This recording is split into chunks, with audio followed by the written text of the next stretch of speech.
گمراہ اور خواہشات کی پیروی کرنے والوں کے ساتھ صحبت رکھنے میں بہت زیادہ نقصان ہے، ان سے بچو۔ کون و مکان کی ایک ایک چیز سوچنے والے کے سامنے اللہ تعالیٰ کی توحید کو بیان کرتی ہے۔ عقل مند آدمی وہ ہے جو عزت نفس کا خیال کر کے عزت و وقار میں اضافہ کرنے والے اعمال کا پابند بنے، اور بے وقوف وہ ہے جو آدمی اپنے ہاتھوں ہی سے اپنی ذات کو ہلاکتی اور رسوائی میں مبتلا کر دے۔ دانا وہ ہے جو دھوکے کے گھر کی کرنے کے بجائے بلا تاخیر دائمی دار کی فکر میں لگ جائے اور بقدر کفاف دنیا پر گزارا کر کے ہمیشہ کی راحت پر نظر رکھے۔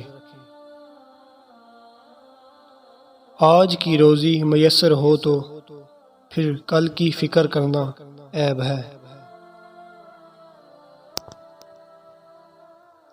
ہر لمحہ موت کی گرفت کا دھیان رکھنا چاہیے، کہیں ایسا نہ ہو کہ عین غفلت میں روح قبض ہو جائے اور دنیا سے خالی ہاتھ واپس لوٹنا پڑے۔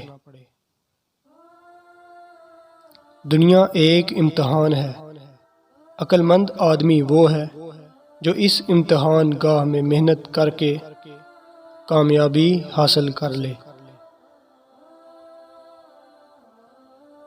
جو صوفی جاہل اور بے وقوف ہو وہ خلافت کی ذمہ داری امانت داری سے انجام نہیں دے سکتا۔